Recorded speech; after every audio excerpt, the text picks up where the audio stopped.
السلام علیکم کیس کے ناول پہ آپ سب کو ویلکم۔ ایک خوبصورت ناول پیش کر رہے ہیں جس کا نام ہے تم سے الفت کے تقاضے نہ نبھائے جاتے۔ ناول کی رائٹر ہے مائرہ ملک۔ چلیے چلتے ہیں ناول کی جانب۔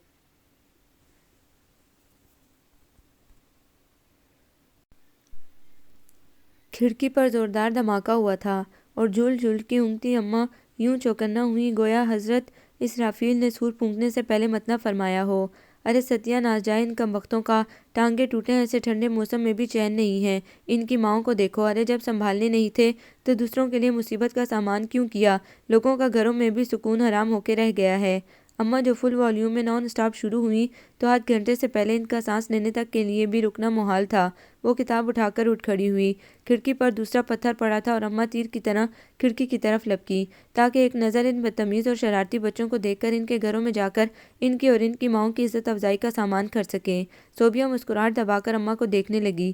اس کا اندازہ درست تھا، گلی میں کوئی نہیں تھا۔ چھوڑیں اماں، آخر بچے ہیں اور بچے کب کسی کے قابو میں آتے ہیں۔ جس دن میرے ہتھے چڑھ گئے اس دن ہڈی پسلی ایک کر دوں گی۔ اماں میں اوپر سے کپڑے اتار لاؤں؟ رہنے دو، ابھی کہاں سوکھے ہوں گے۔ پر اماں دھوپ تو چلی گئی ہوگی، ابھی شام ہو جائے گی اور پھر اور سے مزید گیلے لگنے لگیں گے۔ میں نیچے لا کر دروازے کھڑکیوں پر ڈال دیتی ہوں۔ اچھا جا جلدی آنا، دیوار پر چڑھ کے آس پڑوس میں کہیں باتیں کرنا نہ شروع ہو جانا۔ اور صوبیہ جلدی سے سیڑھیوں کی طرف بڑھ گئی، مبادا اماں منع نہ کر دیں۔ حسب توقع عثمان اوپر موجود تھا۔ اتنی دیر لگا دی آنے میں۔ وہ آ کر سامنے کی دیوار سے ٹک گیا۔ پیچھے ہٹ کے اور آہستہ بولو، اماں نے کہیں دیکھ لیا یا آواز کانوں میں پڑ گئی تو قیامت آ جائے گی۔ اجی ہم تو کب سے قیامت کے منتظر ہیں۔ جس دن آ گئی نا اس دن ہوش ٹھکانے آ جائیں گے۔ ہوش میں کون کافر آنا چاہتا ہے؟ اچھا جی، صوبیہ نے منہ بگاڑا۔ جس دن میری عقل ٹھکانے آ گئی اس دن تمہارا ہی نقصان ہوگا۔ وہ کیسے؟ یہ عقل کی باتیں ہیں، تمہاری سمجھ میں نہیں آئیں گی۔ میں کیا کم عقل ہوں؟ کم عقل تو مجھ جیسے کو کہتے ہیں، تم تو بے عقل ہو۔ کیا اس لیے بلایا تھا مجھے؟ تو تمہارا کیا خیال تھا میں تم سے رومانس جھاڑوں گا؟ بھاڑ میں جاؤ تم اور تمہارا رومانس۔ وہ تنتناتی ہوئی سیڑھیوں کی طرف بڑھی۔ اکیلا تو نہیں جاؤں گا، عثمان کی آواز آئی۔ تم تو کپڑے اتارنے گئی تھی، ابھی سوکھے نہیں تھے تو میں پہلے کیا راگ ملاپ سنا رہی تھی؟ ٹھیک ہے، آپ پڑے رہیں ساری رات، میں نہیں اتارنے جاؤں گی۔ جب کپڑے گیلے تھے تو اتنی دیر کاہے کو لگائی؟ اماں کا لہجہ مشکوک تھا، شاید عثمان کی آواز کانوں میں پڑ گئی تھی، تبھی تو سیڑھیاں اترتے ہی سامنے آ کھڑی ہوئی تھی۔ وہ آوارہ اوپر کیا کر رہا تھا؟ کون آوارہ؟ اس نے نظریں چرا کر خفگی سے پوچھا۔ وہی جس کی آواز آئی تھی مجھے۔ شاید آپ عثمان کی بات کر رہی ہیں، اس کا نام مت لیا کرو میرے سامنے۔ اماں چڑ گئیں۔ اماں کوئی فائدہ خواہ مخواہ کسی شریف کے پیچھے پڑے رہنے کا؟ کمبخت، وہ تجھے شریف دکھتا ہے؟ اماں نے اسے آڑے ہاتھوں لیا۔ ابھی شرافت پر اتنے برے دن نہیں آئے کہ اس جیسے شریف کہلانے لگیں۔ اماں وہ اپنی چھت پر اپنے کام میں مگن تھا، اب آپ کسی کو اس کی چھت پر آنے سے روک تو نہیں سکتی، مگر تجھے تو روک سکتی ہوں، خبردار آئندہ تو اوپر گئی۔ اماں نے آخر کار پابندی لگانے کا فیصلہ کر ہی لیا۔ یہ خوب رہی کہ اپنی چھت پر بھی نہ جاؤ، 24 گھنٹے کمروں میں گھٹتے رہو۔ بہت زبان چلنے لگی ہے تمہاری، اماں نے ڈانٹا۔ بس اماں، آپ کو تو ہر ایک میں خرابیاں ہی نظر آتی ہیں۔ وہ پیر پٹکتی کمرے میں چلی گئی اور اماں نے دروازے کے پاس جا کر ایک نگاہ سامنے کے گھر پر ڈالی جو ان کے گھر پر جھکا چلا آ رہا تھا۔ ایک تو کمبخت گلیاں اتنی تنگ ہیں، اوپر سے ان لوگوں نے مکان کا چھجا آگے کو نکال رکھا ہے۔ زہرہ خاتون کے کنیز خاتون سے تعلقات شروع سے ہی قابل تعریف نہ تھے۔ رفتہ رفتہ کشیدگی اتنی بڑھی کہ بول چال ہی جاتی رہی، گو کہ دونوں کے شوہر چاہتے تھے کہ وہ آپس میں بہنوں کی طرح رہیں، مگر دونوں شعلہ زباں خواتین نے ان کی ہر کوشش کو بڑی آسانی سے ناکام بنا دیا تھا۔ زہرہ خاتون کے شوہر حمید اللہ کنیز خاتون کے شوہر بشیر نیاز کی دادی کی نند کی جیٹھانی کے بیٹے تھے۔ بے شک رشتہ داری دور پار کی تھی، مگر جب سے وہ اس محلے میں آمنے سامنے آئے تھے چاہتے تھے کہ قرابت داروں کی طرح رہیں، مگر بچوں کی چھوٹی چھوٹی لڑائیوں پر ایسی تو میں شروع ہوئی کہ دونوں خواتین نے نہ صرف تعلقات منقطع کر لیے بلکہ اپنے شوہروں کو بھی بھڑکانے کی کوششیں شروع کر دی۔ مکمل نہ سہی، لیکن ان دونوں کی باتیں کچھ نہ کچھ رنگ لے ہی آئی تھیں۔ کنیز خاتون کے 3 بچے تھے، عثمان، نازیہ اور شازیہ۔ عثمان میٹرک تک تو ٹھیک رہا تھا، مگر کالج میں آ کے کچھ شوق مزاج دوستوں کا ساتھ ہو گیا۔ رفتہ رفتہ وہ پڑھائی کی طرف کم اور فضول کاموں کی طرف زیادہ رہنے لگا تھا۔ پھر یہ فضول حرکتیں گلی محلے میں بھی نظر آنا شروع ہو گئیں اور زہرہ خاتون اس کی ماں کے ساتھ ساتھ اس کی بھی مخالف ہو گئیں۔ کبھی بھی کہیں بھی اس کو برا بھلا کہنے کا کوئی موقع ہاتھ سے نہیں جانے دیتی تھی۔ زہرہ خاتون کے بھی 3 بچے تھے۔ بڑی صوبیہ تھی جو نازیہ کی ہم عمر تھی، پھر حسن جو شازیہ سے 3 ماہ بڑا تھا۔ آخر میں شمروز جو ابھی 11 سال کا تھا، 1 ماہ قبل تک صوبیہ بھی عثمان کے بارے میں اماں سے کم رائے نہیں رکھتی تھی۔ پورا محلہ ڈیک پر بجتے شور سے گونج رہا تھا۔ زہرا خاتون کے سر میں صبح سے درد تھا، اس پر یہ دھمک دیتا بے ہنگم شور ان کا سر پھٹنے کے قریب ہو گیا۔ انہوں نے بیٹھک کی کھڑکی سے ان کے گھر کو غصے سے دیکھا۔ سامنے کی بیٹھک کھلی تھی اور عثمان اپنے جیسے چلبلے دوستوں کے ساتھ یوں ناچ رہا تھا جیسے جسم میں ہڈی ہی نہ ہو۔ اے ہے کمبختو، یہ شریفوں کا محلہ ہے، یہاں شریفوں کی بہو بیٹیاں رہتی ہیں۔ اتنا ہی جوانی کا جوش چڑھا ہے تو شہر کے چوراہے میں جا کر کولے مٹکاؤ۔ اماں کیا کر رہی ہیں؟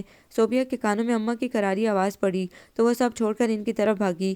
اگر ڈیک پورے زوروں پر نہ ہوتا تو اماں کی آواز یقیناً اتنی تھی کہ خالہ کنیز کے کانوں میں پڑتی اور جواباً لڑائی وہ زور پکڑتی کہ پورے محلے کے لیے انٹرٹینمنٹ شو کا اہتمام ہو جاتا۔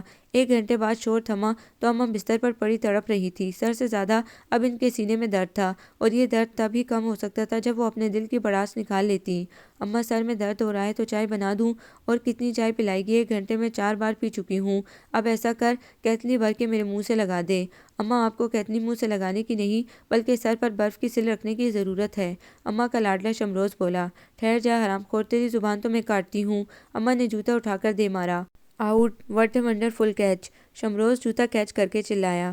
اماں پہلے حملے کی ناکامی کے بعد دوسری بار جوتا بنفس نفیس ہاتھ میں پکڑے اس کی طرف بڑھی اور اس کے باہر بھاگنے پر اپنا رخ صوبیہ کی طرف پھیر لیا۔ تم کیا میرے سر پر سوار کھڑی ہو؟ جا کے کچن میں کام کرو، میں ذرا محلے میں جا رہی ہوں۔ جبکہ زہرا خاتون خالہ نصیبن کی طرف روانہ ہوئی۔ صرف وہی اماں کے جذبات کنیز خاتون تک پہنچا سکتی تھی۔ اگلے دن وہ کالج سے واپس آئی تو محلہ اماں اور خالہ کنیز کی تیز آوازوں سے گونج رہا تھا۔ میں پوچھتی ہوں تمہارے گھر سے مانگ کے کھلاتے ہیں اپنے بچوں کو جو تمہارے پیٹ میں رات دن مروڑ اٹھتے رہتے ہیں۔ مروڑ اٹھے میرے دشمنوں کو جو سب کا چین سکون حرام کیے رکھیں۔ زبان سنبھال کر بات کرو، تم جیسی ہزاروں قربان میرے بیٹے پر، تھوکتی ہوں میں تمہارے بیٹے پر، اماں پوری جان سے چیخیں۔ کنیز خاتون کا یہ جملہ ان کی برداشت سے باہر تھا۔ اسی طرح کنیز خاتون کو بھی اماں کے الفاظ بارود کی طرح لگے۔ تمہارے منہ میں خاک، برے منہ سے کبھی اچھی بات نکل ہی نہیں سکتی۔ تمہارے منہ سے کب پھول جھڑتے ہیں، لیکن تمہاری طرح کسی کے لیے بدفعلیں اور بددعائیں بھی نہیں نکلتی۔ گھر ہمارا، ڈیک ہمارا، بجلی کے بل ہم خود بھرتے ہیں۔ عثمان اپنے گھر میں ناچے یا کودے، تم کیوں محلے میں سر پیٹتی پھرتی ہو؟ اماں اندر چلیں۔ صوبیہ سے برداشت کرنا مشکل ہو گیا۔ ادھر نازیہ نے بھی اپنی اماں کا بازو پکڑ کر اندر کو زور لگایا۔ تھوڑی دیر کی محنت و کوشش سے دونوں اپنی ماؤں کو اندر کھینچنے میں کامیاب ہو گئی، مگر اندر جانے سے پہلے صوبیہ کی نظر جو سامنے کو اٹھی تو ایک لمحے کو اسے اپنی آنکھوں پر یقین نہ آیا۔ عثمان چھت کی منڈیرے سے بڑے مزے سے نیچے کی لڑائی دیکھ رہا تھا۔ اس کی نظر سے نظر ٹکرائی تو بڑی ڈٹھائی سے مسکرا دیا اور صوبیہ کے جیسے تن بدن میں آگ لگ گئی۔ دل چاہا کوئی اینٹ یا بندوق کی گولی اس کے منہ پر دے مارے تاکہ آئندہ کے لیے مسکرانا بھول جائے۔ اس لڑکے میں ذرا سی بھی شرم یا غیرت نہیں ہے۔ مائیں محلے میں تماشا بنی کھڑی ہیں اور یہ مزے لوٹ رہا ہے۔ اگلی صبح جب وہ اسٹاپ پر کھڑی تھی نازیہ بھی آ گئی۔ تم آج وقت سے پہلے ہی نکل آئی؟ ہاں، اس نے کہہ کر منہ دوسری طرف پھیر لیا۔ میرا انتظار کیوں نہیں کیا؟ صوبیہ بدستور دوسری طرف دیکھتی رہی۔ صوبی، میں کچھ پوچھ رہی ہوں کیونکہ میری اماں تم لوگوں سے مل جول پسند نہیں کرتی۔ So what? وہ تو میری امی بھی نہیں کرتی، لیکن پرابلم کیا ہے؟ پرابلم یہ ہے کہ وہ کچھ سخت بات کہنا چاہ رہی تھی کہ نازیہ بول پڑی۔ 1 منٹ، تم کل اماؤں کی لڑائی کی وجہ سے منہ پھلائے ہوئے ہو نا؟ مگر یہ تو ہم بچپن سے دیکھ رہے ہیں، اس میں نیا کیا ہے؟ اماؤں کے وہی گھسے پٹے تانے۔ نازیہ مسکرائی۔ اگر بس اسٹاپ پر نہ کھڑی ہوتی تو ٹھٹا مار کر ہنستی، مگر مجھے اچھا نہیں لگتا گلی میں تماشا بننا۔ کیا کریں، مجبوری ہے، گاڈ گفٹڈ ہے۔ تمہیں مذاق سوجھ رہا ہے؟ مذاق کی کیا بات ہے، ہمارے بڑے ہونے تک ہماری مائیں اپنی عادتیں اتنی پختہ کر چکی ہیں کہ ان کا سدھرنا ناممکن ہے۔ شاید کسی مزاح نگار نے بھی کوئی ایسی بات کہی ہے۔ صوبیہ نے خفگی سے اسے گھورا اور دور سے آتی بس کو دیکھنے لگی۔ مگر تم مجھ سے کیوں ناراض ہو؟ نازیہ نے اس کا پھولا ہوا منہ دیکھ کر سنجیدگی اختیار کی۔ مجھے بھی آئے دن کی تو میں پسند نہیں ہے۔ ان کو سمجھانے کے چکر میں خوب عزت افزائی کروائی ہے۔ جب ہم اپنی ماؤں کو نہیں سمجھا سکتے تو خود تو سمجھ سکتے ہیں، اچھے بچوں کی طرح رہنے میں ہی بھلائی ہے۔ خالہ جی کو نہ صحیح، لیکن تم اپنے بھائی کو یہی بات سمجھا چھوڑو، وہ تو ان سے بھی 2 ہاتھ آگے ہے۔ میں نے کہا تھا کہ غلطی تمہاری ہے، مگر مجال ہے سمجھ جائے۔ کہنے لگا جوانی دیوانی ہوتی ہے، ان بزرگ خواتین کو ایسی باتوں کا خیال رکھنا چاہیے۔ کل وہ چھت پر کھڑا لڑائی کے مزے لوٹ رہا تھا۔ اس میں احساس نام کی کوئی چیز نہیں، اب اس کی بیوی ہی اسے بدل سکتی ہے۔ کچھ خوف خدا کرو، کیوں کسی بد نصیب کی آہیں سمیٹتی ہو؟ اب اتنا برا بھی نہیں ہے میرا بھائی۔ نازیہ کو برا محسوس ہوا۔ نہیں، اس سے کہیں زیادہ برا ہے۔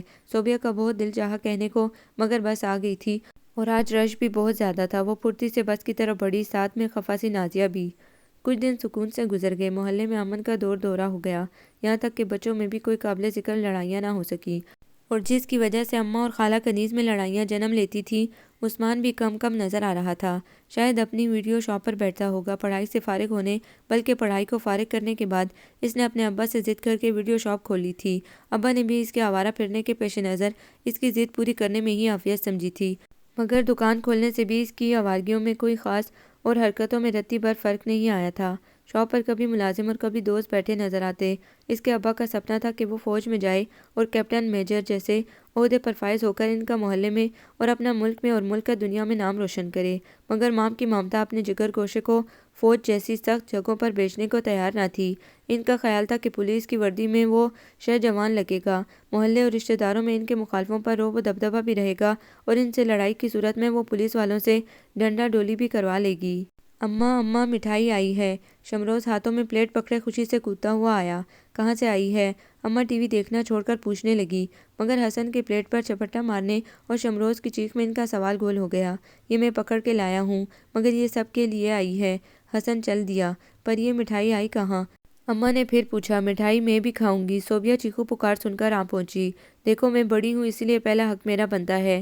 سب سے بڑی اماں ہے، لیکن مٹھائی کھانے میں کوئی چھوٹا بڑا نہیں ہوتا، شمروز نے کوڑا سا جواب دیا۔ میں کہہ رہا ہوں اپنے حصے کی لے کے پلیٹ میرے حوالے کر دو ورنہ ماروں گا، حسن نے دھمکی دی۔ کوئی مجھے ہاتھ تو لگا کے دیکھے، شمروز بگڑ گیا۔ اب تو میں کسی کو بھی نہیں دوں گا۔ ارے ندیدو، کیا پہلی بار مٹھائی دیکھ رہے ہو؟ جب گھر میں ڈبے کے ڈبے آتے ہیں تو پڑی فریج میں سڑتی رہتی ہے، اور اب مرے جا رہے ہو، یہ آئی کہاں سے ہے؟ اماں کا سوال ایک بار پھر گول ہو گیا، کیونکہ حسن نے پلیٹ پر حملہ کیا تھا اور شمروز نے زوردار چیخ ماری تھی۔ ارے شمروز، ادھر لا، میں خود دیتی ہوں تم لوگوں کو۔ اماں نے بالآخر تصفیے کا فیصلہ کیا۔ ہاں بتاؤ شمروز، کس کے گھر سے آئی تھی؟ کنیز خالہ کے گھر سے، عثمان بھائی دے گئے ہیں۔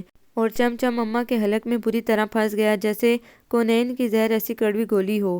کمبخت، پہلے کیوں نہیں بتایا؟ یہ مٹھائی ان کے منہ پر مارتی، اس لیے تو نہیں بتایا تھا۔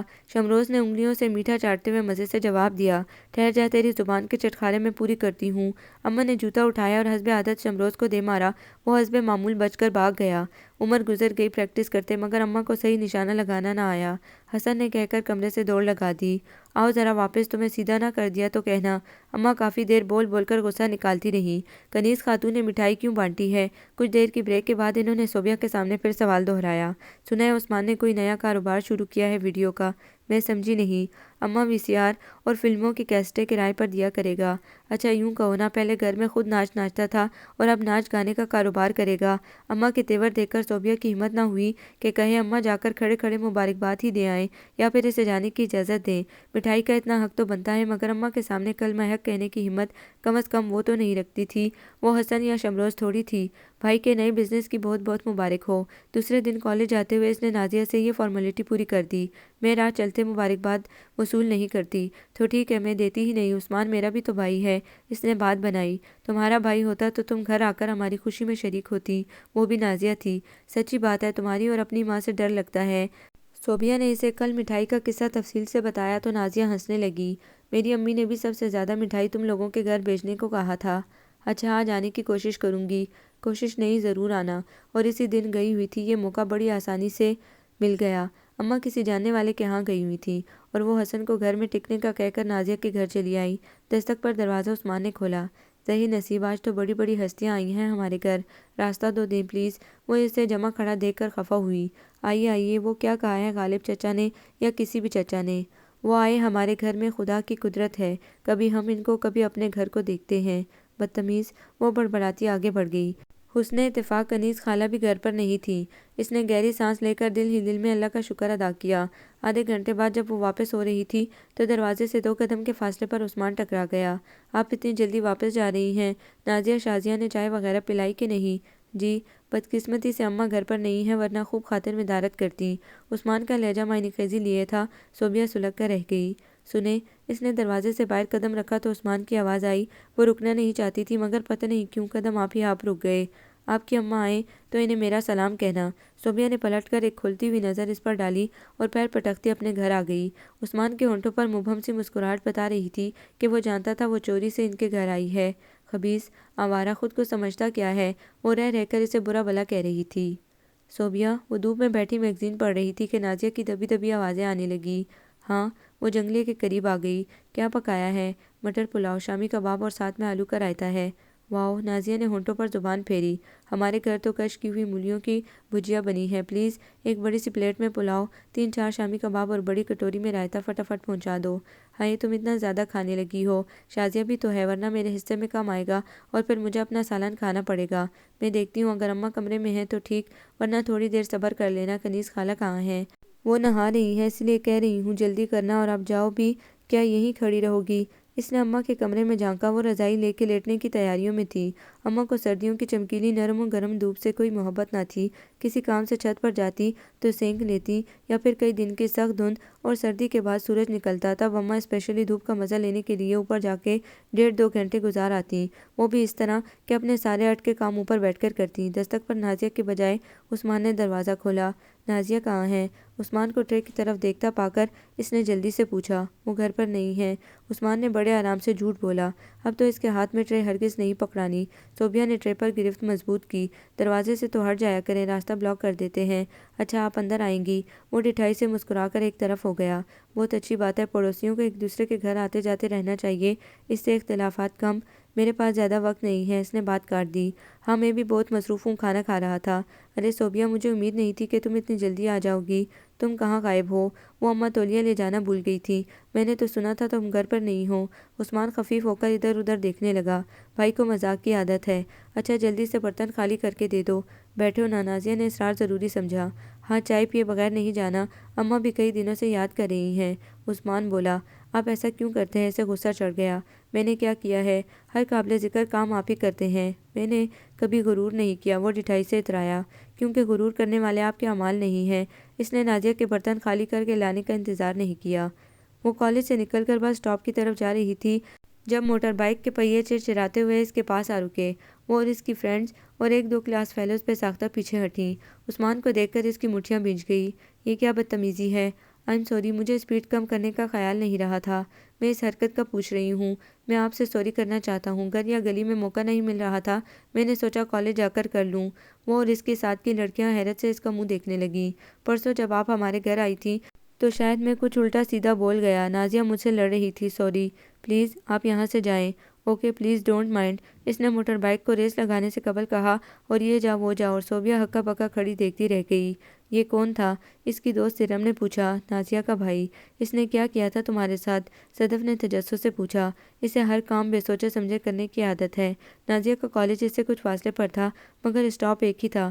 نازیہ کم پارٹ آنے کی وجہ سے گورنمنٹ کالج میں داخلہ نہیں لے سکی تھی، اس لیے پرائیویٹ کالج میں ایڈمیشن لے کر سال ضائع ہونے سے بچا لیا تھا۔ تم جانتی ہو آج تمہارے بھائی نے کیا کیا ہے؟ اب کیا ہو گیا ہے؟ نازیہ سمجھی پھر کوئی محلے میں حرکت کر بیٹھا ہے۔ وہ میرے کالج آیا تھا۔ کیا؟ حیرت سے نازیہ کا منہ کھل گیا۔ صوبیہ نے اسے حقیقت سے آگاہ کیا تو بولی، مجھے بھائی سے اس حماقت کی امید نہیں تھی۔ میں ان سے کہوں گی کہ وہ تم سے سوری کریں، ان کی بڑی مہربانی جو وہ سمجھ جائیں، کوئی ضرورت نہیں انہیں انسانیت سکھانے کی، خمیازہ مجھے بھگتنا پڑتا ہے۔ صوبیہ کا انداز ایسا تھا کہ نازیہ کا من بے ساختہ مسکرانے کو مچل اٹھا، مگر اس وقت مسکرانا اپنی موت کو دعوت دینے کے مترادف تھا۔ یہ اچھی مصیبت ہے، پہلے کہا کہ سوری کرو اور اب سوری کرنے پر سوری کرنے کو کہہ رہی ہو۔ بعد میں کیا اس کے لیے بھی مجھے سوری کرنا پڑے گا؟ بہن معاف کرو مجھے، تو میں ساری عمر کے لیے معافیاں نہیں مانگ سکتا۔ آپ کو کس نے کہا تھا اس کے پیچھے کالج جانے کو؟ وہ ایک شریف لڑکی ہے۔ ہاں ایک میں ہی لوفر بدمعاش ہوں، باقی ساری دنیا شریفوں سے بھری ہے۔ آپ نے پہلے کبھی اپنی غلطی تسلیم کی ہے؟ وہ غصے سے وہاں سے ہٹ گئی۔ عثمان بھی خراب موڈ لیے گھر سے باہر نکل آیا۔ سامنے صوبیہ کھڑی شمروز کو آوازیں دے رہی تھی، اسے دیکھا تو ماتھے پر بل ڈال کر کھٹاک سے دروازہ بند کر دیا۔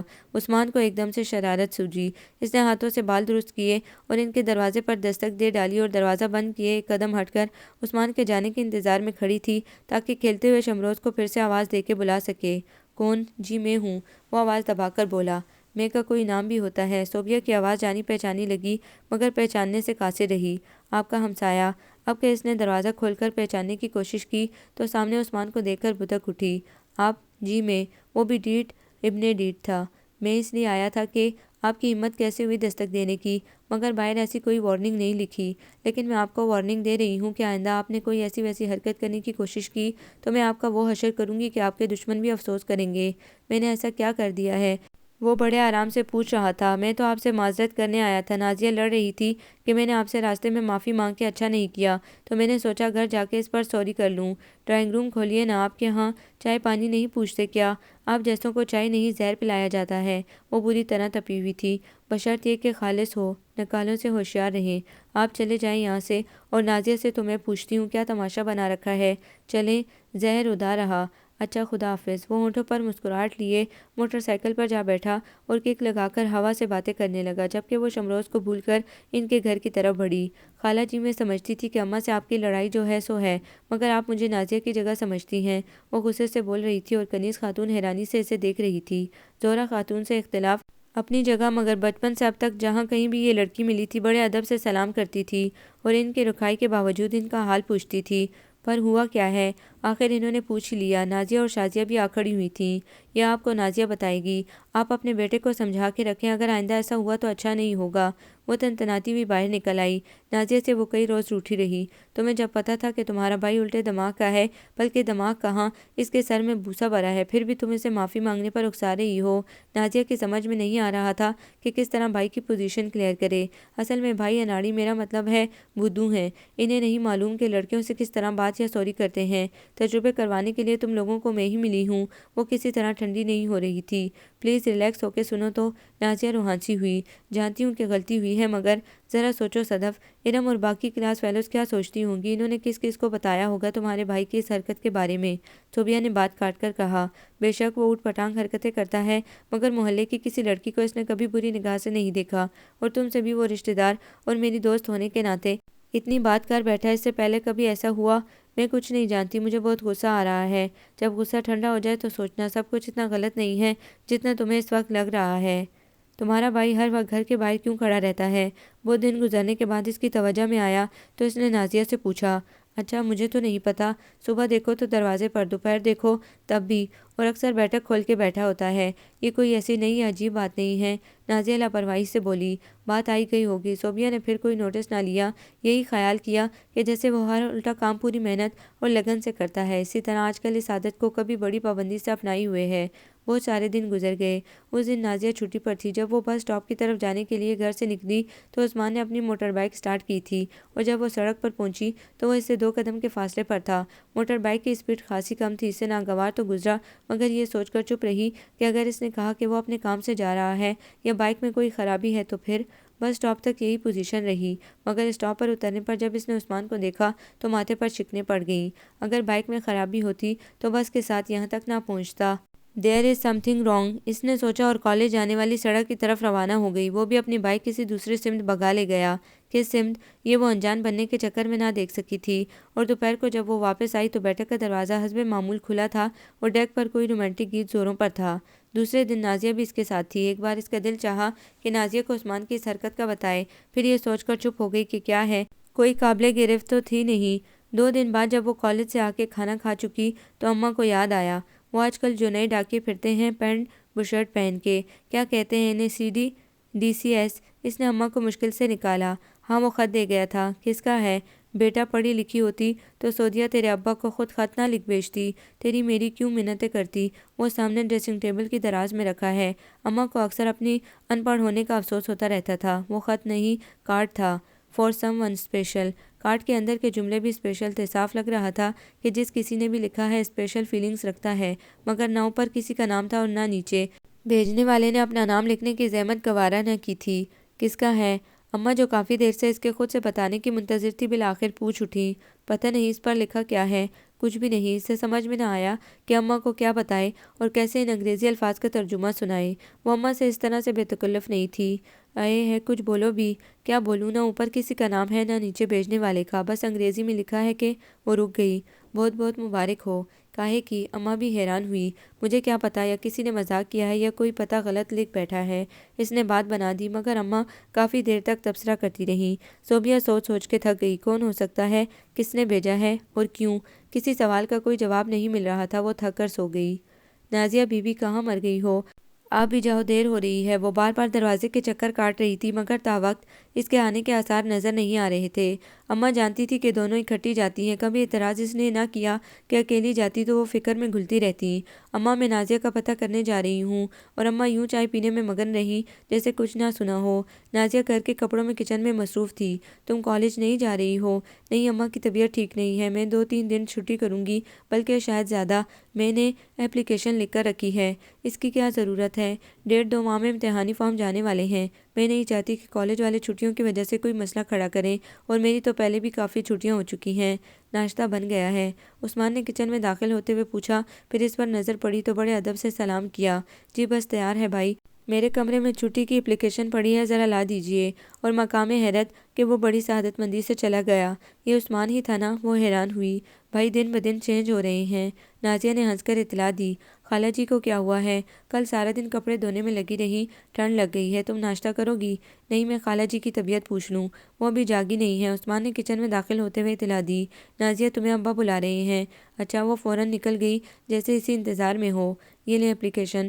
عثمان نے ایک طے شدہ کاغذ اسے تھما دیا اور وہ نازیہ کی واپسی کا انتظار کیے بغیر نکل آئی۔ بس میں جب اس نے نازیہ کی کلاس والوں کو اپلیکیشن دی اور اس نے کھول کر پڑھا تو ہنسنے لگی۔ یہ کیسی درخواست ہے؟ کیا ہوا؟ اس نے پیپر اس کے ہاتھ سے واپس لیا۔ وہ کچھ سنتا تو میں کہتا، مجھے کچھ اور کہنا تھا۔ وہ پل بھر کو جو رک جاتا، مجھے کچھ اور کہنا تھا۔ غلط فہمی نے باتوں کو بڑھا ڈالا یوں ہی، ورنہ کہا کچھ تھا، وہ کچھ سمجھا، مجھے کچھ اور کہنا تھا۔ شاید غلطی سے دوسرا کاغذ دے بیٹھی ہے، اس نے فوراً طے کر کے بیگ میں ڈالتے ہوئے کہا، حالانکہ وہ نازیہ کی رائٹنگ اچھی طرح پہچانتی تھی، جبکہ یہ آج زندہ نہیں چھوڑوں گی۔ اس کے سارے جذبات اس وقت ٹھنڈے پڑ گئے جب وہ واپسی پر بڑی بندوق کی طرح نازیہ کے گھر پہنچی۔ میری اپلیکیشن تو تم گھر میں چھوڑ گئی تھی، ہائے اب کیا ہوگا؟ وہ کیا بکواس تھی جو عثمان نے مجھے صبح دیا تھا؟ بھائی نے غلطی سے غلط کاغذ دے دیا۔ رات ہم خواتین ڈائجسٹ سے اچھے اچھے شعر چن کے لکھ رہے تھے، انہی میں درخواست بھی رکھی تھی، تو دیکھ کے دینا چاہیے تھا۔ بھائی کو جلدی میں خیال ہی نہیں آیا، مگر تمہیں تو دیکھ لینا چاہیے تھا کہ میں نے درخواست میں کیا بہانہ کیا ہے۔ نازیہ نے پھر دہائی دی، تمہارے بھائی سے زیادہ مجھے جلدی تھی۔ جیسا وہ سوچ کے آئی تھی، یہاں ایسا کوئی معاملہ نہیں تھا، لہٰذا اس نے کارڈ کا ذکر کرنا مناسب نہ سمجھا۔ سچ کہتے ہیں ہمیں پیار ہو گیا، اب تو مشکل بڑا انتظار ہو گیا، کہاں دل کھو گیا قسم سے، ہمیں پیار ہو گیا صنم سے۔ پورے 5 دنوں سے یہ گانا اونچے سروں میں بج رہا تھا۔ شروع میں تو وہ بھی محسوس ہوئی اسے بھی یہ گانا پسند تھا، مگر پھر 1 گھنٹے 2 گھنٹے سے دوسرے، اور پھر پورے 5 دن جب بھی عثمان گھر میں ہوتا یہی گانا لگا رہتا، یہاں تک کہ صبح کالج جانے سے پہلے بھی کوئی 3-4 مرتبہ وہ یہ گانا سن کے جاتی، مگر تب آواز اس قدر اونچی نہیں ہوتی تھی۔ تمہارے بھائی کے پاس گانے کی کوئی دوسری کیسٹ نہیں ہے؟ 5ویں دن بالآخر اس نے نازیہ سے پوچھ ہی لیا۔ میرے کان خود پک چکے ہیں، مگر بھائی کے آگے کس کی چلتی ہے؟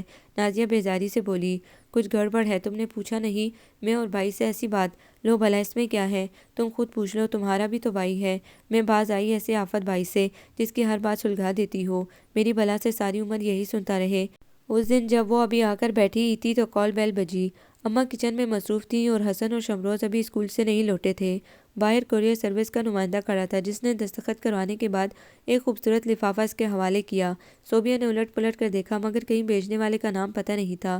اس نے کورئیر سروس سے پوچھنے کا ارادہ کیا کہ یہ کہاں سے آیا ہے، اور یہ کہ آپ لوگ ایسے کارڈ کیوں بانٹتے ہیں جس کے پیچھے بھیجنے والے کا ایڈریس نہ ہو، مگر وہ جا چکا تھا۔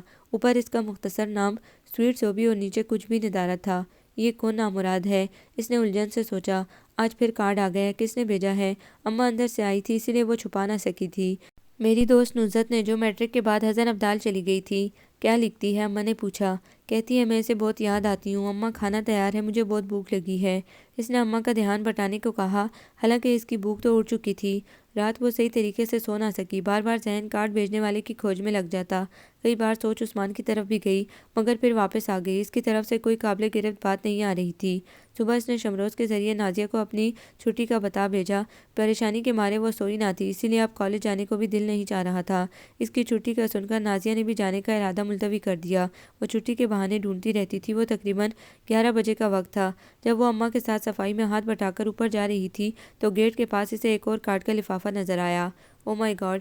وہ ایک لمحے کو چکرا کر رہ گئی، پھر جلدی سے گیٹ کھول کر باہر جھانکا، گلی میں کوئی نہیں تھا۔ I hate you! وہ پھنکاری اور کارڈ کے ٹکڑے کر کے ڈسٹ بن میں ڈال دیا۔ ہو نہ ہو یہ حرکت عثمان کی ہے، مگر پھر وہی مسئلہ کہ کوئی ثبوت نہیں رکھتی تھی وہ۔ گو کہ اسے اس کی نظروں کے زاویوں اور چہرے کی شوخ مسکراہٹ پر یقین تھا، مگر وہ دوسرے کے سامنے ثبوت کے طور پر پیش کرنے سے قاصر تھی، اور پھر وہ شخص کرکٹ کی طرح رنگ بدلنے والوں میں سے تھا۔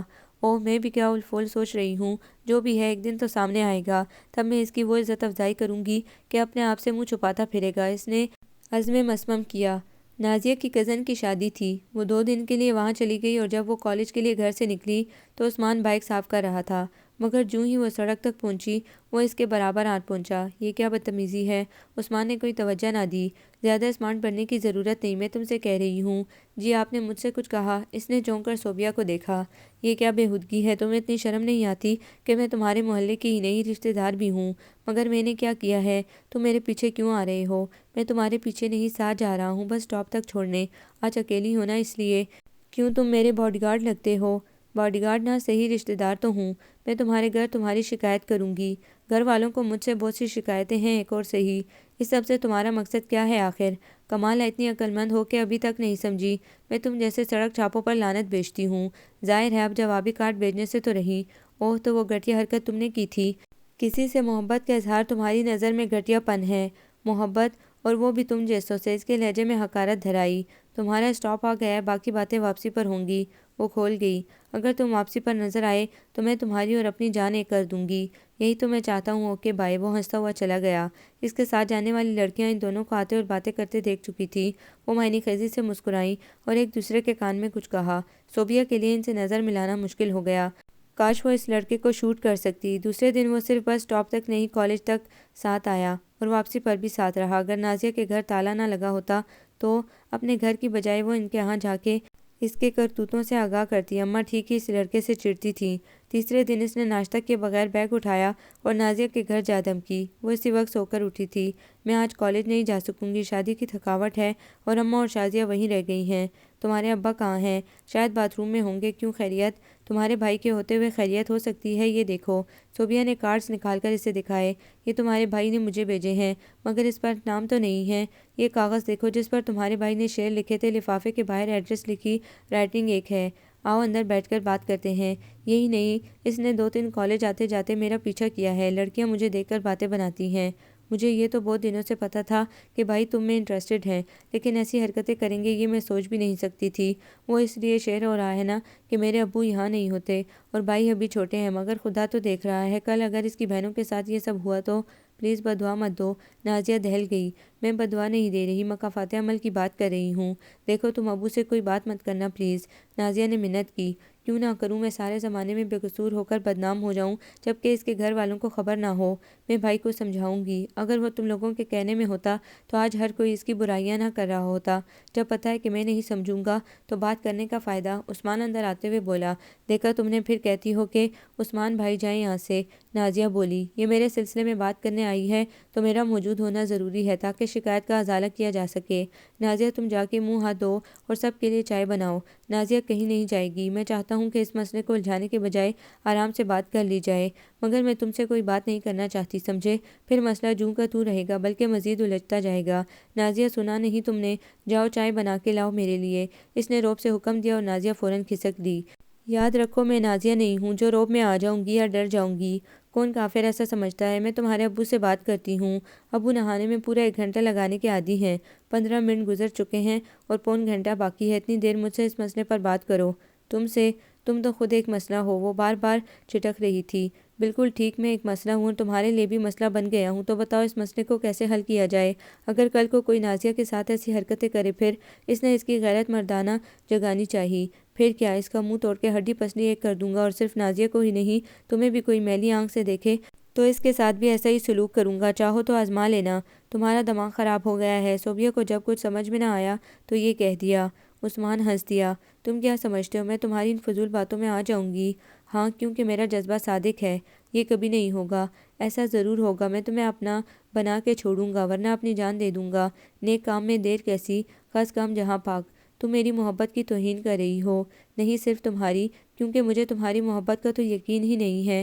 بہت جلد تم میرے جذبوں کے آگے ہار جاؤ گی۔ وہ تنفر سے منہ پھیر کر باہر کی طرف بڑھی۔ کہاں جا رہی ہو؟ چائے تو پیتی جاؤ۔ نازیہ ناشتے کی ٹرے اٹھائے نمودار ہوئی۔ اسے تم اپنے بھائی کے سر پر ڈال دو تاکہ اس کے ہوش ٹھکانے آئیں۔ عثمان کا کہکہ اسے باہر تک سنائی دیا تھا۔ شام کو کنیز خاتون گھر آئیں تو نازیہ سے یہ اچھوتا قصہ سن کر سر پکڑ کر بیٹھ گئیں۔ اس عمر میں یہ لڑکا کیسے کیسے ذلیل کروائے گا، اللہ نے ایک ہی دیا مگر وہی ناکو چنے چبا رہا ہے۔ ارے کمبخت، تجھے کیا پڑی تھی مافیا منگوانے کی؟ اماں میں تو اسے تہذیب سکھا رہی تھی۔ دیکھ لیا نتیجہ پھر؟ نازیہ روحانسی ہو گئی۔ کیا ہوا اماں کے سر میں درد ہے؟ عثمان باہر سے آیا تو اماں کو سر پکڑے دیکھا۔ بیٹا دعا کر کہ تیری ماں مر جائے، اللہ نہ کرے، وہ بے اختیار بولا۔ تیری وجہ سے میں روز مرتی ہوں، ایک بار میں معاملہ خلاص ہو جائے تو اچھا ہے۔ اب میں نے کیا کر دیا ہے؟ اس نے نازیہ شازیہ کو دیکھا اور معاملہ سمجھنے میں دیر نہ لگی۔ تم دونوں جا کے اپنے کمرے میں پڑھائی کرو۔ اس نے بہنوں کو ہٹانا چاہا۔ اماں میں اب بڑا ہو گیا ہوں، تبھی ماں کے سر میں خاک ڈالتا پھرتا ہے۔ ارے زہرہ خاتون تو ویسے ہی چڑتی ہے ہم لوگوں سے۔ اماں آپ بھی تو ذرا ذرا سی بات پر لڑتی رہتی ہیں ان سے۔ یہ سن کر ماں کو تو جیسے سکتہ ہو گیا۔ اب وہ لوگ تجھے سچے نظر آنے لگے ہیں۔ میرا یہ مطلب نہیں تھا۔ عثمان پھنس گیا کہ کیسے انہیں سمجھائے۔ میں یہ کہہ رہا تھا کہ آپ چھوٹی چھوٹی باتوں پر درگزر کیا کریں۔ آمنے سامنے رہتے ہوئے روز روز جھگڑنا کوئی اچھی بات نہیں ہے۔ اب تو ہمیں اچھا برا سکھائے گا جس کی وجہ سے روز کل کل ہوتی ہے۔ ارے پہلے خود تو اچھا بن۔ آپ روز مجھے برا ہونے کے طعنے دیتی ہیں، آخر کیا برائی ہے مجھ میں؟ پڑھا لکھا ہوں، اپنا کاروبار کرتا ہوں اور کالج تک لڑکیوں کا پیچھا کرتے ہو، یہ نہیں بتاؤ گے؟ میں صوبیہ کے علاوہ کبھی کسی لڑکی کے پیچھے نہیں گیا۔ تیرے دیدوں کا پانی ڈھل گیا ہے تب ہی کس بے شرمی سے ماں کے سامنے بول رہا ہے۔ اگر میں شرماتا رہوں گا تو ہاتھ ملتا رہ جاؤں گا۔ مجھے بس صوبیہ سے شادی کرنی ہے، یہ کبھی نہیں ہو سکتا۔ ہر ماں کو اپنے بیٹے کے سر پر سہرا سجانے کا ارمان ہوتا ہے کہ آپ کو نہیں ہے مگر صوبیہ کو دلہن بنانے کا نہیں۔ صوبیہ میں کیا برائی ہے؟ وہ زہرہ خاتون کی بیٹی ہے۔ اماں اس میں آپ کا ہی فائدہ ہے۔ صوبیہ اس گھر کی بہو بنے گی تو خالہ جی مطلب زہرہ خاتون کی بولتی بند ہو جائے گی۔ اس دلیل پہ اماں لاجواب ہو گئیں۔ مگر میں اس کے گھر رشتہ مانگنے نہیں جاؤں گی۔ وہ مان کر بھی نہیں مان رہی تھی۔ میں اور زہرہ خاتون کے آگے ہاتھ پھیلاؤں ناممکن، تو پھر صوبیہ اس گھر میں کیسے آئے گی؟ وہ زچ ہونے لگا اس بیجا ضد سے۔ ابھی اماں نہیں مان رہی تھی جبکہ صوبیہ کی ماں ان سے 2 نہیں 4 ہاتھ آگے تھی۔ تیرے لیے لڑکیوں کی کمی نہیں ہے، شہر کی سب سے اچھی لڑکی ڈھونڈ کے لاؤں گی۔ اس اچھی لڑکی کو کیوں زحمت دیتی ہیں جب آلریڈی ایک اچھی لڑکی موجود ہے؟ اگر تجھے زیادہ بھوت سوار ہے تو خود جا کے مانگ لے اس کا ہاتھ۔ اماں نے منہ پھیر لیا۔ بھائی کھانا تیار ہے لاؤں؟ شازیہ نے آ کر پوچھا۔ نہیں، وہ دھاڑا۔ شازیہ ڈر کر واپس چلی گئی۔ اماں اگر آپ نے میری بات نہ مانی تو کیا ماں کی جان لے لے گا؟ اماں کو بھی غصہ چڑھ گیا۔ نہیں، اپنی جان دے دوں گا۔ وہ دھمکی دیتا ہوا باہر نکل گیا۔ کچھ دیر ہکا بکا بیٹھا رہنے کے بعد اماں نے بھو بھو کر کے رونا شروع کر دیا۔ رات کو ابا کی عدالت میں مقدمہ حاضر ہوا۔ اسے شادی کرنا ہے تو سیدھا ہم سے کہے، بچی کو کیوں پریشان کرتا پھر رہا ہے؟ ابا کی تو گویا مراد بھر آئی تھی۔ کیا کہہ رہے ہو؟ ہوش میں تو ہو؟ کنیز خاتون سے برداشت نہ ہوا۔ آخر اعتراض کیا ہے؟ دیکھا بالا گھر اور بچی ہے۔ بچی تو یوں کہہ رہے ہو جیسے دودھ پیتی ہو، نازیہ سے پورے 3 ماہ بڑی ہے۔ اور کوئی ایک اعتراض ہو تو بتاؤں؟ سب سے بڑھ کر زہرہ خاتون ہے۔ اس عورت نے آج تک مجھ سے بنا کے نہیں رکھی۔ تو بھاگوان، تم نے کب یہ کوشش کی ہے؟ اب تو میں کبھی بھی اس گھر کی لڑکی کو بہو نہیں بناؤں گی جس کی حمایت میں تم اور محبت میں عثمان مرا جا رہا ہے۔ ابھی وہ اس گھر میں آئی نہیں ہے تو مرنے مارنے کی باتیں ہو رہی ہیں۔ وہ آ گئی تو سب مل کے مجھے ایک کونے میں ڈال کر سولی پہ چڑھا دو گے۔ استغفر اللہ، تم بھی حد کرتی ہو۔ فرض کرو ہم کسی اور کو بہو بنا کے لے آتے ہیں تو کیا شرط ہے کہ وہ تمہارے پیر دھو کے پیے گی؟ تم جانتی ہو عثمان جب کوئی ضد پکڑتا ہے تو اسے پوری کر کے چھوڑتا ہے۔ میں بھی کنیز خاتون ہوں، اس کی ماں۔ اماں نے سینے پر ہاتھ مار کر چیلنج قبول کر لیا۔ اچھا، کبھی اس لڑکی نے تمہارے ساتھ اونچی آواز میں بات کی؟ اس کی ماں کافی نہیں ہے کیا؟ اماں کھلس کر بولی۔ اس کی ماں نے بیاہ کے اس گھر میں نہیں آنا۔ ابا آخر کار چڑ گئے۔ مجھے اپنے بیٹی کی خوشی اور زندگی عزیز ہے۔ تمہاری طرح ضد میں آ کر میں عثمان کو داؤ پر نہیں لگا سکتا۔ ارے کیسی ماں ہو تم؟ ابا اٹھ کر چلے گئے اور اماں نے ایک بار پھر رونا شروع کر دیا۔ کچھ دن عثمان اور اماں روٹھے رہے، پھر عثمان نے ہی پہل کی۔ اماں میری قمیض کا بٹن ٹانگ دو۔ وہ خود سے توڑ کر ایک بٹن ان کی گود میں ڈال گیا۔ اماں نے خاموشی سے سوئی دھاگا نکالا، بٹن ٹانکا اور قمیض ایک طرف رکھ دی۔ دوپہر کو پھر اس نے اماں سے بات کرنے کی کوشش کی۔ اماں کیا پکا ہے؟ جواب ندارت تھا۔ جو بھی پکا ہے جلدی سے کھانا دے، مجھے واپس دکان پر جانا ہے۔ اماں نے فٹافٹ روٹی بنائی اور اس کے سامنے رکھ دی۔ اوف، وہ مسور کی دال بنی ہے، تبھی کہوں کچن میں لہسن کی بو کیوں اٹھ رہی ہے؟ میں نہیں کھاؤں گا، آپ مجھے آملیٹ بنا کے دیں۔ انڈے نہیں ہیں گھر میں۔ شکر ہے آپ کی آواز تو سنی، اسی خوشی میں یہ منہ مسور کی دال کھائے گا۔ اس نے نوالا دال میں تر کر کے منہ میں ڈالا۔ پتہ ہے اماں، آپ کی آواز کے بغیر یہ گھر بہت خاموش اور اداس لگ رہا ہے۔ بس آپ ہنستی بولتی رہا کریں۔ تمہیں میری کیوں پرواہ ہونے لگی؟ تمہاری بلا سے میں جیوں یا مروں؟ چماچم نہر بہنے لگے۔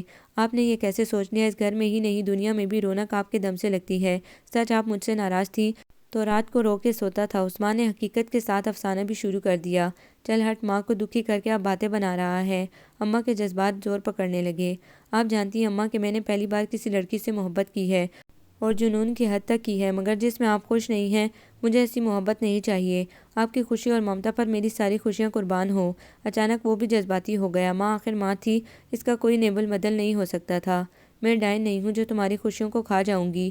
اپنے بیٹے کی خاطر میں زہرہ خاتون کے گھر ایک بار نہیں بار بار جاؤں گی جب تک وہ مان نہ جائے، اور اگر ماں کے پھر سے بگڑنے کا ڈر نہ ہوتا تو وہ یاہو کے زوردار نعرے کے ساتھ ابا کے گلے جا لگتا۔ یہ پلان انہی کا تھا جو پہلے مرحلے پر ہی کامیابی سے ہمکنار ہو گیا تھا۔ جگ جگ جیو میری پیاری اماں، اس نے جوش جذبات میں ماں کا ماتھا چوم لیا۔ اماں شازیہ کڑی دے گئی ہے، کہہ رہی تھی اماں نے بھجوائی ہے۔ حسن ڈونگا اٹھائے نمودار ہوا۔ کیا؟ اماں کو اپنے کانوں پر یقین نہ آیا۔ صوبیہ باجی شمروز جلدی آؤ ورنہ میں ساری کھا جاؤں گا۔ جاؤ واپس کر کے آؤ، اماں نے حکم دیا۔ رزق کو ٹھکراتے نہیں یہ کفران نعمت ہوتا ہے۔ 2-3 دن پہلے آپ نے کچھ ایسا ہی کیا تھا۔ حسن نے ناک پر سے پھسلتی نظر کی اینک کو انگلی سے اوپر کرتے ہوئے کہا، مگر تب تمہارے حلق میں کڑی پھنس رہی تھی۔ اماں بھنائی، اتنی ساری ضائع ہو گئی تم لوگوں کے نہ کھانے سے۔ میں 3 دن سے کوفتے بنانے کو کہہ رہا تھا اور آپ کبھی دال کی بڑیاں اور کبھی کڑی بنا کے رکھ دیتی تھی۔ آپ کو گوشت پسند نہیں پر ہمیں تو ہے۔ صوبیہ اور شمروز بھی آن پہنچے۔ کوئی نہیں کھائے گا، اماں نے فتویٰ صادر کیا۔ خدا جانے کیا پڑھ کے بھیجا ہے، پہلے تو کبھی خیال نہیں آیا۔ دیر آید درست آید۔ آپ کل کھیر بیچ کے بدلہ اتار لیجیے گا، صوبیہ نے کہا۔ رہی بات پڑھ کے پھونکنے کی تو میں آپ کو ایک گلاس پانی دے جاتا ہوں، اس پر 11 مرتبہ سورہ فلق اور سورہ ناس پڑھ کے ہمیں پلا دیں، کوئی جادو اثر نہیں کرے گا، میرے مولوی صاحب نے بتایا ہے۔ حسن نے مشورہ دیا۔ تیری زبان کو میں کینچی سے کاٹتی ہوں۔ اماں کو حسن کا اس طرح بولنا ایک آنکھ نہ بھایا تھا۔ اس کا مطلب میری ٹیچر ٹھیک کہتی ہیں، لوہے کو لوہا کاٹتا ہے۔ کڑی ٹھنڈی ہو رہی ہے، شمروز نے شور کیا، اور اماں کے منع کرنے کے باوجود وہ تینوں کچن میں چلے گئے۔ زہرہ خاتون کو دوسرا دھچکا اس وقت لگا جب ان کے خالہ کی بہو کے گھر محفل میلاد میں کنیز خاتون نے انہیں سلام کیا اور ان کا حال چال دریافت کیا۔ دال میں کچھ کالا ہے، کبھی کڑی بھیجی جا رہی ہے تو کبھی سلام۔ گھر آ کر بھی وہ سوچتی رہی، مجھے تم سے کچھ بات کرنی ہے۔ صوبیہ کالج سے نکلی تو عثمان کو منتظر پایا۔ تم پھر یہاں؟ اس نے اپنے ساتھ کی لڑکیوں کو دیکھا پھر اسے گھورا۔ کیا آپ مجھے تھوڑا وقت دیں گی؟ نیور۔ وہ آگے بڑھ گئی۔ مگر مجھے ہر صورت بات کرنی ہے۔ وہ قدم بڑھا کر پھر سامنے آ کھڑا ہوا۔ میں نے کہا نا میں کچھ نہیں سنوں گی۔ اس کی فرینڈز اور کلاس فیلوز اسے چھوڑ کر آگے بڑھ گئیں۔ یہ تم اچھا نہیں کر رہے، ہٹ جاؤ میرے راستے سے۔ اس کا بی پی شوٹ کر گیا۔ مجھے صرف 5 منٹ چاہیے، میری طرف سے تم 1 گھنٹہ کھڑے رہو۔ اس نے سائڈ سے نکلنا چاہا۔ ٹھیک ہے پھر تم بھی یہی رہو گی۔ عثمان نے اس کے آگے بازو کر دیا۔ کیا پاگل پن ہے، لوگ دیکھ رہے ہیں تو پھر میرے ساتھ بائک پر چلو، تمہیں گھر تک چھوڑ دوں گا۔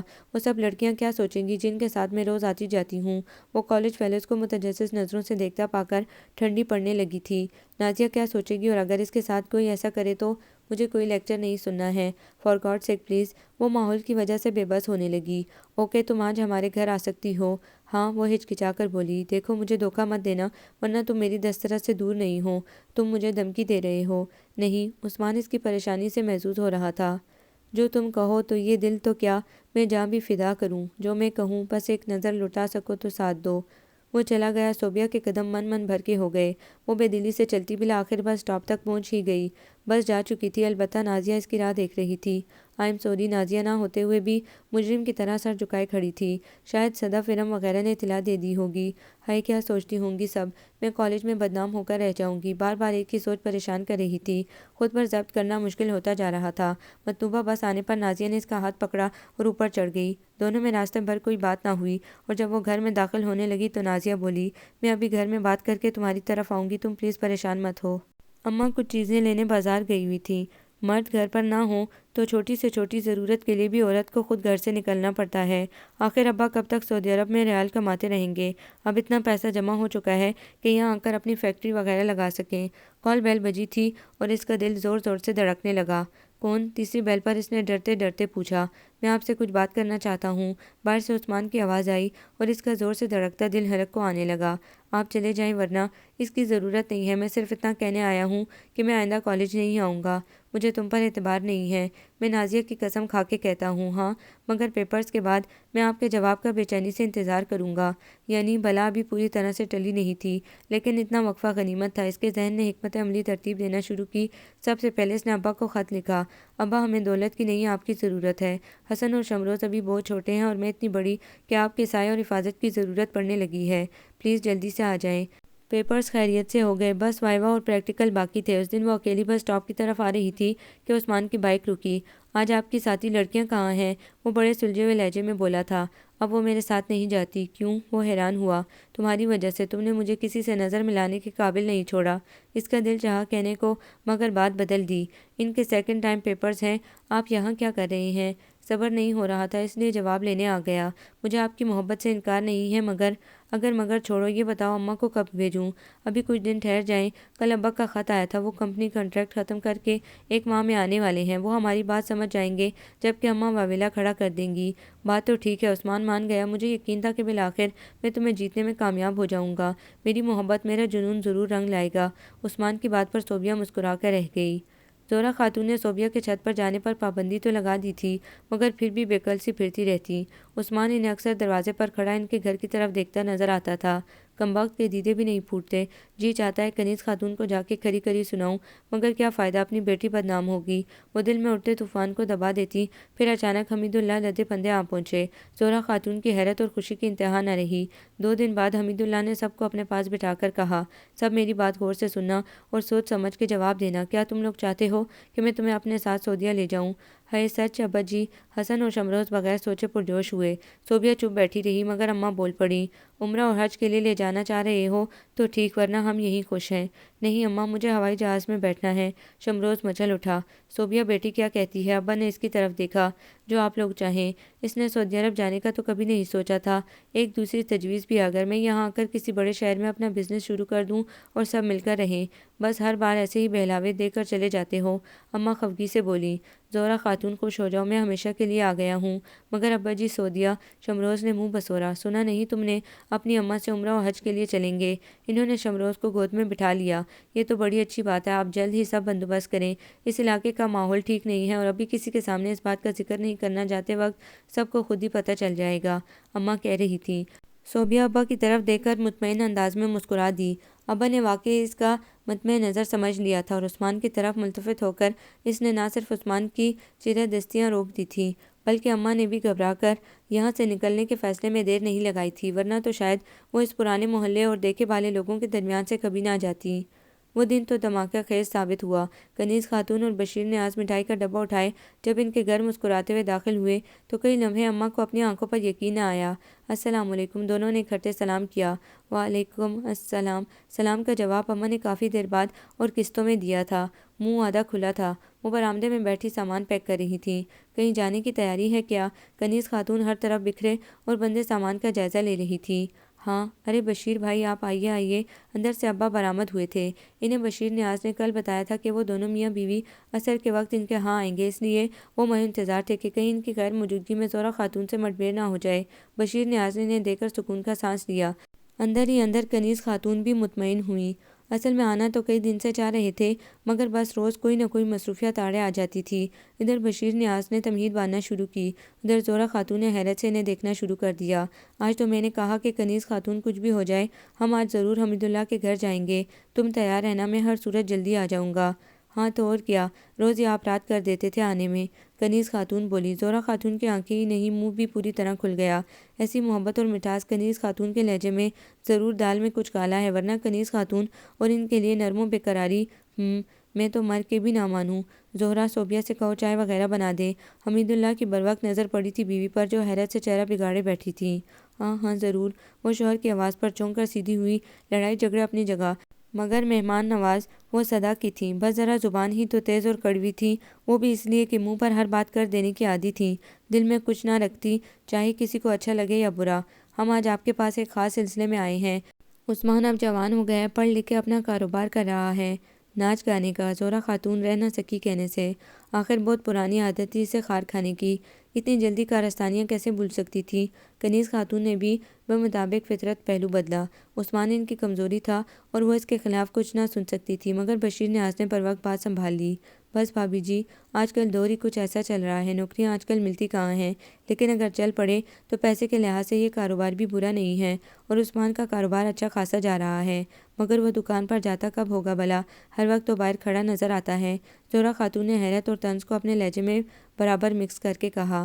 ہاں، پچھلے دنوں کچھ لاپرواہی برت رہا تھا، مگر اب پوری طرح انوالو ہو گیا ہے۔ انہوں نے کسیا کر پھر بات سنبھالی۔ اسے اپنی ذمہ داریوں کا احساس ہو گیا ہے۔ اب ہم چاہتے ہیں کہ اس کی شادی کر دیں۔ چلو اچھا ہے۔ زہرہ خاتون نے خوشی کا مظاہرہ ضروری نہیں سمجھا۔ ان کی خوشیوں پر خوش ہونے جیسے اچھے تعلقات کہاں تھے؟ اور پھر اس لڑکے نے تو ان کی زندگی دوبھر کیے رکھی تھی۔ خاص کر پچھلے دنوں ان کا دل کیسے حلق میں اٹکا رہتا تھا۔ اس کی وجہ سے وہ یہ محلہ چھوڑے جا رہے تھے، مگر اگلے ہی لمحے انہیں 1000 وولٹ کا کرنٹ لگا تھا۔ بشیر نیاز کہہ رہا تھا، ہم اس سلسلے میں جولی پھیلائے آپ کے گھر آئے ہیں۔ صوبیہ کو ہماری بیٹی بنا دیں تو ہم ساری زندگی آپ کے احسان مند رہیں گے۔ حمید اللہ ایک دم سنبھل بیٹھے، ساتھ ہی بیوی پر نظر ڈالی۔ یہ آپ کیا کہہ رہے ہیں؟ زہرہ خاتون کے تو آگ ہی لگ گئی تھی۔ زہرہ، میں نے مانا کہ ہمیں تعلقات اچھے نہیں رہے، لیکن آئندہ تمہیں مجھ سے شکایت نہ ہوگی۔ کنیز خاتون لجاجت سے بولی۔ بس رہنے دو اپنی یہ دوگلی باتیں، بھلا فطرت بھی کبھی بدلی ہے۔ اماں نے آنکھیں ماتھے پر رکھتے ہوئے کہا۔ بہت ہو گئی تھی مہمان نوازی۔ زہرہ، خاموش ہو کے بیٹھو۔ حمید اللہ نے ڈپٹ کر کہا۔ فیصلہ کرنے کے لیے میں ہوں نا اس گھر کا سربراہ۔ دیکھیں بشیر بھائی اور بھابھی، آپ لوگ آئے، ہماری عزت بڑھائی، آپ لوگوں کی بڑی مہربانی۔ صوبیہ کے لیے اس سے پہلے بھی بعض لوگوں نے بات کی ہے، مگر میں ابھی اس حق میں نہیں ہوں۔ آج کا زمانہ کم عمری میں شادی کر دینے والا نہیں ہے۔ لڑکے کو ہی نہیں، لڑکی کو بھی پڑھا لکھا، بشعور اور کچھ کرنے کا اہل ہونا چاہیے۔ صوبیہ کو بھی پڑھنے اور کچھ بننے کا شوق ہے۔ میں اس کا ساتھ دینے کا وعدہ کر چکا ہوں، اور ظاہر ہے میری خواہش ہوگی کہ کل کو جو اس کی زندگی کا ساتھی بنے وہ بھی اس جیسا یا اس سے بھی زیادہ پڑھا لکھا ہو، بہت اچھی جاب کرتا ہو۔ مگر معاف کیجیے گا، عثمان ان باتوں پر پورا نہیں اترتا۔ آج کل عام سے گریجویٹ کو کون پوچھتا ہے؟ پھر وہ کاروبار بھی ایسا کرتا ہے جو نہ تو مجھے پسند ہے اور نہ ہی معاشرے میں اس کی کوئی ایسی عزت یا ویلیو ہے۔ آج کا دور آگے سے آگے بڑھنے اور ترقی کرنے کا ہے۔ جو رک گیا سمجھو وہ ہار گیا، اپنے آپ کو زنگ لگا لیا۔ تو ہم کیا انکار سمجھے اسے؟ بشیر نیاز کا لہجہ بجھ گیا۔ میں آپ سے رشتہ جوڑنے میں خوشی محسوس کرتا، باوجود اس کے کہ خواتین میں اختلاف ہیں، مگر صوبیہ بھی بہت چھوٹی ہے، وہ پڑھنا چاہتی ہے۔ دوسرے ہم لوگ یہاں سے لاہور شفٹ ہو رہے ہیں۔ میں اب ہمیشہ کے لیے پاکستان آ گیا ہوں اور اپنی فیکٹری لگا رہا ہوں۔ اگر بشیر نیاز اور کنیز خاتون کے چہرے بجھے تھے تو زہرہ خاتون کا چہرہ شوہر کے کورا سے جواب دینے پر جگمگ کر رہا تھا۔ اس بات کو ایک ہفتہ گزر گیا۔ لاہور شفٹ ہونے کے سارے انتظامات مکمل ہو چکے تھے۔ صوبیہ بہت مطمئن تھی۔ ابا کے آنے سے اسے بھرپور تحفظ اور اطمینان مل گیا تھا۔ کل وہ لوگ جا رہے تھے۔ یہ سارا ہفتہ انہوں نے الوداعی ملاقاتیں کرنے اور دعوتیں کھانے میں گزارا تھا۔ اگر کسی سے ملاقات نہیں ہو پائی تھی تو ان سے جن سے ان کا جنم جنم کا میل جول تھا، اس دن کے بعد سے نہ تو کوئی بڑا ان کے گھر سے آیا تھا اور نہ ہی نازیہ شازیہ سے آمنا سامنا ہوا۔ پتہ نہیں کہاں غائب ہو گئے تھے وہ لوگ کہ نظر ہی نہ آتے تھے، یا شاید وہی مصروف تھے۔ ایک دم ہی اس کا دل ان لوگوں سے ملنے کو تڑپا۔ نازیہ سے کیسی گہری دوستی تھی، ہر بات شیئر کرتی تھی۔ وہ سب کچھ بھول بھال اگلے لمحے ان کے دروازے پر دستک دے رہی تھی، مگر پہلے ہی مرحلے پر ہمت جواب دے گئی۔ دھک دھک دھک۔ وہ اس سے خوفزدہ نہیں تھی، مگر پتہ نہیں کیوں وہ اس سے نگاہیں بھی نہ ملا پائی تھی۔ آنکھیں ہی نہیں، سر بھی جھک گیا تھا۔ عثمان نے نہ کوئی شوق فکرہ بولا، نہ کوئی دھمکی دی، خاموشی سے ایک طرف ہٹ گیا۔ تم نے اس کے ساتھ زیادتی کی ہے، کوئی آواز اس کے اندر سے آئی تھی۔ اس نے گھبرا کر قدم آگے بڑھا دیے۔ انسان باہر کی آوازوں کو نظر انداز کر سکتا ہے، انہیں جھٹلا سکتا ہے، چیخ کر یا ڈپٹ کر چپ کرا سکتا ہے، مگر جب کوئی آپ کے اندر سے بولے، آپ کو مجرموں کے کٹہرے میں لا کھڑا کرے، تو آپ کے پاس کوئی جائے فرار نہیں رہتی۔ آپ بے دست و پا ہو کر ہانپنے لگتے ہیں، تھکنے لگتے ہیں۔ یہ آواز آپ کو خنجر کی نوک کی طرح چبھتی رہتی ہے، اور اس لمحے ایسی ہی چبھن کا احساس اس کے اندر جاگا تھا۔ اگر عثمان غلط تھا تو اس نے کیا صحیح کیا تھا؟ ہر انسان کا عمل اس کے ساتھ ہوتا ہے، اور وہ صرف اپنے عمل کی جواب دہ تھی۔ اس نے نازیہ کے کمرے میں جھانکا، وہاں کوئی نہیں تھا۔ پھر دوسرے اور تیسرے کمرے کی طرف بڑھی، جب عثمان کی آواز آئی تھی، گھر میں کوئی نہیں ہے۔ کہاں گئے ہیں؟ خالہ کے گھر میلاد میں۔ واپسی کب تک ہوگی؟ شاید شام یا رات کو۔ اب اصولاً تو چلے جانا چاہیے تھا، مگر پتہ نہیں کیوں وہ کھڑی رہی۔ اس شخص نے جو بھی میرے ساتھ کیا، مجھے کم از کم اپنے رویے پر معذرت کر لینی چاہیے، اور یہی وہ احساس تھا جو اس کے قدم آگے بڑھنے نہیں دے رہا تھا۔ آپ کیسے ہیں؟ آپ کو کیسا لگ رہا ہوں؟ وہ ہولے سے ہنسا، اور تب اس نے ایک نظر اس پر ڈالی۔ ہر وقت شرارت سے مسکراتے رہنے والے ہونٹوں پر نہ مسکان تھی، نہ چہرے پر کسی شوخی اور شرارت کا رنگ تھا۔ آنکھیں بجھی بجھی، تھکی تھکی سی تھیں۔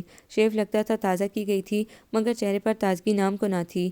میں گھر پر اکیلا ہوں۔ وہ خاموش کھڑی رہی۔ آج تمہیں مجھ سے ڈر نہیں لگ رہا؟ نہیں، اس نے نفی میں سر ہلایا۔ کیوں؟ کیونکہ آج آپ وہ عثمان نہیں لگ رہے۔ اچھا، آپ پہچان بھی رکھتی ہیں؟ صوبیہ کو اس کے لہجے میں طنز سے زیادہ شکوہ محسوس ہوا۔ آئی ایم سوری، کس بات کے لیے؟ وہ گویا سراپا سوال بن گیا۔ میری محبت، میرے جنون کے ساتھ کھیلنے کے لیے، انہیں جھوٹا کہنے کے لیے، یا میرا دل توڑنے کے لیے؟ عثمان نیاز، چاہا جانا کسے برا لگتا ہے؟ مانا تمہیں مجھ سے جنونی محبت ہو گئی تھی، مگر ایسی محبت اعزاز نہیں مصیبت بن جاتی ہے جو بدنامی دے کر معاشرے کی نظر میں گرا دے۔ آپ سر اٹھا کے کسی سے آنکھیں ملا کے بات نہ کر سکیں۔ آپ کو روکنے اور اپنی عزت بچانے کا یہی ایک طریقہ مجھے نظر آیا تھا۔ عثمان، تم اچھی شکل و صورت کے مالک ہو، مگر تمہارا فیوچر کیا ہے؟ صرف محبت کے سہارے زندگی نہیں گزرتی۔ اعلیٰ تعلیم اور معاشرے میں اچھا باعزت مقام، یہ میرا خواب ہے، اور میرا خواب ضرور پورا ہوگا، کیونکہ ابا نے میرا ہر طرح سے ساتھ دینے کا وعدہ کیا ہے، اور میں چاہتی ہوں کہ میرا لائف پارٹنر بھی انہی خوبیوں کا مالک ہو۔ عثمان، کیا تم ایسے نہیں بن سکتے؟ کیا محبت شرائط پر پورا اترنے والے سے کریں گی؟ نہیں، مگر اس سے ضرور جس سے میرے گھر والے میری شادی کریں گے۔ یعنی مجھ سے کبھی نہیں ہو سکتی؟ وہ خود کلامی کر کے زخمی سی ہنسی ہنس دیا۔ مجھے تم سے محبت نہ سہی، مگر دل میں تمہارے لیے جگہ ضرور ہے۔ تم مزید تعلیم حاصل کر کے اپنا مستقبل کیوں نہیں روشن کرتے؟ اپنے ماں باپ کے خواب پورے کرو۔ تم ان کے ایک ہی بیٹے ہو، ان کی ساری توقعات، ساری امیدیں تم سے وابستہ ہیں۔ اگر دو یا زیادہ ہوتے تو وہ تمہاری طرف سے صبر کی بھاری سے رکھ کے دوسرے سے اپنے خواب پورے ہونے کی توقع اور امید باندھ لیتے۔ تم جانتے ہو وہ تم سے کیا چاہتے ہیں، تمہارے بارے میں کیا سوچتے ہیں۔ عثمان، اگر تمہیں مجھ سے واقعی محبت ہے تو تم یہ سب ضرور کرو گے، ورنہ میں سمجھوں گی کہ یہ سب تمہارا وقتی جذبہ اور لاابالی پن تھا۔ تم جھوٹے دعوے کر رہے تھے۔ میری تعلیم مکمل ہونے میں ابھی کئی سال ہیں، اور میں جانتی ہوں کہ اس دوران میں ابا کہیں بات طے کر کے مجھے ڈسٹرب نہیں کریں گے۔ میں تمہارا انتظار کر سکتی ہوں۔ وہ کہہ کر رکی نہیں، ورنہ شاید خود محصور ہو جاتی۔ اگر اس کی توجہ سے ایک انسان راہ راست پر آ سکتا تھا، خود کو سنوار سکتا تھا، تو اسے یہ کوشش ضرور کرنی چاہیے تھی۔ شدید چبھن اور تکلیف کے احساس سے دوچار کرنے والی خنجر کی نوک اب دل پر محسوس نہیں ہو رہی تھی۔ ذہین تو وہ شروع سے ہی تھی، ہر کلاس میں فرسٹ آتی تھی، حالانکہ جتنی توجہ دینا چاہیے تھی اب وہ اتنی توجہ پڑھائی کو نہیں دیتی تھی۔ تعلیم کا شوق بلکہ جنون اسے عثمان کی وجہ سے ہوا تھا، ورنہ تو وہ شاید بی ایس سی کے بعد زیادہ سے زیادہ ایم ایس سی کر لیتی اور پیا گھر سدھارتی۔ ان کے خاندان میں تو ایم اے بھی ایک آدھ لڑکی نے کیا تھا، اور خود کو کسی اور دنیا کی مخلوق سمجھنے لگی تھی۔ مجھے ڈاکٹر بننا ہے، اس نے فیصلہ کر کے ابا سے مشورہ چاہا۔ اماں سے اس لیے نہیں کہ وہ لڑکیوں کے زیادہ پڑھنے کے خلاف تھی، کہ شادی کی عمر نکل جاتی ہے اور رنگ روپ بھی نہ رہتا ہے۔ پتہ نہیں عثمان کیا کر رہا ہوگا، شاید اس کے خیال کو دل سے نکال کے شادی کر لی ہو، یا ہو سکتا ہے کہ پڑھ رہا ہو۔ کئی بار اس نے سوچا کہ واہ کینٹ سے آنے والے رشتہ داروں سے نازیہ اور اس کے گھر والوں کے حوالے سے بات شروع کر کے عثمان کے بارے میں بھی پوچھ لے، مگر پھر رک جاتی، کوشش کے باوجود پوچھ نہ پاتی۔ ہاؤس جاب کے بعد وہ اس کی جاب کا پہلا دن تھا۔ چھٹی کے وقت حسن اسے لینے آ پہنچا۔ کیسا رہا پہلا دن؟ راستے میں حسن نے پوچھا۔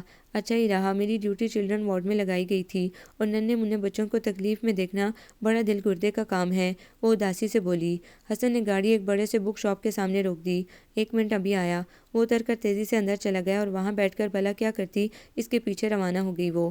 حسن کتابیں دیکھنے میں مگن تھا، وہ دوسری طرف جا کے کارڈز دیکھنے لگی۔ ارے صوبیہ آپ، یہ آواز وہ کیسے بھول سکتی تھی؟ بلا شبہ وہ عثمان ہی تھا۔ السلام علیکم، وہ حیرت کے بعد سنبھلی تو معلوم ہوا۔ وعلیکم السلام۔ واہ کیا پرسنالٹی بنا لی ہے، کسی طرح سے بھی پہلے والا عثمان نہیں دکھائی دے رہا۔ اس نے توصیفی انداز سے اسے دیکھتے ہوئے سوچا۔ آپ یہاں کیسے؟ کارڈ لینے آیا ہوں۔ میرا مطلب تھا اس شہر میں، اور چچا، کنیز، خالہ نازیہ، شازیہ سب لوگ کیسے ہیں؟ سب ٹھیک ہے، اور میں یہاں اس لیے کہ میرا آج کل یہیں ٹرانسفر ہوا ہے۔ ٹرانسفر؟ وہ ایک بار پھر حیران ہوئی۔ جی میں ایک پڑھا لکھا ذمہ دار آفیسر ہوں۔ واقعی؟ وہ حیرت در حیرت کا شکار ہوئی جا رہی تھی۔ جی واقعی۔ حسن نے آپ کو نہیں بتایا کیا؟ کئی بار ہم مل چکے ہیں۔ اچھا، ایک اور حیران کن انکشاف تھا۔ صوبیہ آپ نے تو میری سوچ اور میری زندگی کا رخ ہی بدل دیا تھا۔ میں نے آپ کے جانے کے بعد بہت سوچا، اور خود کو غلط اور آپ کو صحیح پایا۔ اس کے بعد میں نے فیصلہ کیا مجھے نہ صرف آپ کا خواب بننا ہے، بلکہ اپنے ماں باپ کے سب خوابوں کو بھی پورا کرنا ہے۔ پتہ ہے اماں ابا میں بہت لڑائی ہوئی میرے پولیس میں آنے پر۔ پھر میں نے ابا کے ساتھ خود سے بھی وعدہ کیا کہ ایک ایماندار اور فرض شناس پولیس آفیسر بنوں گا، چاہے کچھ بھی ہو جائے۔ اگر آپ حسن سے مل چکے ہیں تو ہمارے گھر کیوں نہیں آئے؟ وہ اس وقت حقیقتاً بہت خوش تھی۔ میں نے سوچا آپ جاب اسٹارٹ کر لیں، پھر آپ کے سامنے آؤں گا، اور میری یہ خواہش غیر متوقع طور پر آج پوری ہو گئی۔ ویسے میں شام کو آپ کے یہاں آنے ہی والا تھا۔ جی ضرور۔ وہ اس کے لہجے کی معنی خیزی نظر انداز کر گئی۔ صوبیہ، اب تو آپ کو یقین آ گیا کہ میں واقعی جنون کی حد تک آپ سے محبت کرنے لگا تھا، اور یہ کہ میری محبت بالکل سچی تھی۔ ہاں، طریقہ انتہائی غلط تھا، اصل میں اناڑی تھا نا، وہ شرارت سے کہہ رہا تھا۔ وہ بھی شرم کو پیچھے دھکیل کر مسکرانے لگی۔ صوبیہ، آپ میری زندگی میں آنے والی پہلی لڑکی تھیں، اور اب آخری بھی۔ آپ بتائیں، آپ کو اپنا وعدہ یاد ہے نا؟ جی، وہ جھکتی پلکوں کے ساتھ بمشکل کہہ سکی تھی۔ پتہ نہیں کہاں سے ڈھیر ساری شرم آ کے اس کا چہرہ گلنار کیے جا رہی تھی۔ آپ کو یہ ناول کیسا لگا؟ کمنٹس میں اپنی رائے ضرور دیں۔ ہمارے چینل کو لائک کریں، سبسکرائب کریں، شیئر کریں۔